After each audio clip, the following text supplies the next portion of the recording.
ஓம் சாந்தி.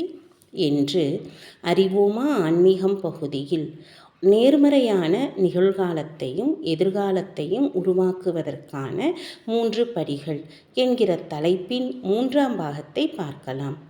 கடந்த காலத்தின் எதிர்மறை செயல்களை சுத்தம் செய்யவும். நம்முடைய நேர்மறையான நிகழ்காலத்தையும் எதிர்காலத்தையும் உருவாக்கும் ஆன்மீகத்தின் மிக முக்கியமான படி ஆத்மாவை அதன் கடந்த கால பாவங்கள் அல்லது எதிர்மறை செயல்களிலிருந்து சுத்தம் செய்வது ஆகும். அவை நம் வாழ்வில் நிகழ்காலத்தில் ஒரு தடையாக இருந்து நேர்மறையான நிகழ்காலத்தையும் எதிர்காலத்தையும் உருவாக்குவதை தடுக்கின்றன. தியானம் என்பது இறைவன் அல்லது பரமாத்மா உடனான ஆழமான சம்பந்தத்தின் அடிப்படையில் ஒரு உரையாடல், சந்திப்பு மற்றும் அதிர்வலைகள் மூலம் தொடர்பு வைப்பது ஆகும்.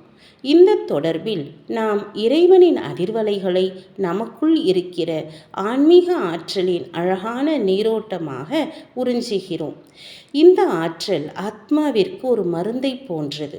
இது கடந்த கால பாவங்களின் விளைவுகளை சுத்தப்படுத்தி ஆத்மாவிற்கு அழகான அதிர்வலைகளை அளித்து அதை நேர்மறை தூய்மை மற்றும் வலிமையால் நிரப்புகிறது.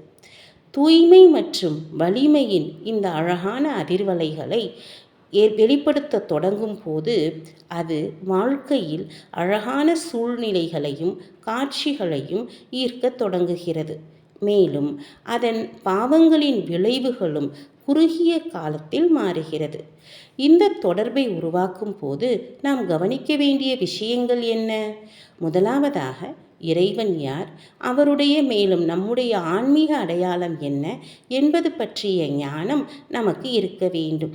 அதன் பிறகு தினமும் சில நிமிடங்கள் இந்த தொடர்பை சரியான முறையில் உருவாக்கும் பழக்கத்தை நாம் வளர்த்து கொள்ள வேண்டும். ஏனென்றால் சரியான நுட்பத்துடன் தொடர்பை நாம் பயிற்சி செய்யாவிட்டால் நமது பாவங்கள் அழிக்கப்படாது. மேலும் நாம் தூய்மையாக ஆகி இந்த பாவங்களின் தாக்கத்திலிருந்தும் நம் வாழ்க்கை தரத்திலிருந்தும் விடுபட மாட்டோம்.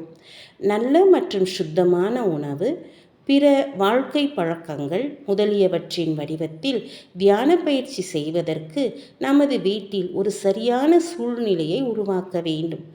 மேலும் வீட்டில் தியானம் செய்வதற்கு ஒரு இடத்தையும் ஒதுக்க வேண்டும். அங்கு நாம் தினமும் தியானம் செய்ய வேண்டும். விழிப்புணர்வை ஏற்படுத்தும் வகையில் தியானம் திறந்த கண்களால் செய்யப்பட வேண்டும். மேலும் இதை செய்வதன் மூலம் ஆத்மா, பரமாத்மா மற்றும் ஆத்ம லோகத்தை உங்கள் அகக்கண்ணால் தெளிவாக காட்சிப்படுத்த முடியும். இறுதியாக, நீங்கள் தியானத்தை 3 வழிகளில் பயிற்சி செய்யலாம். 1. மௌனமாக. 2. பின்னணியில் இசைக்கப்பட்ட தியான இசையுடன். 3.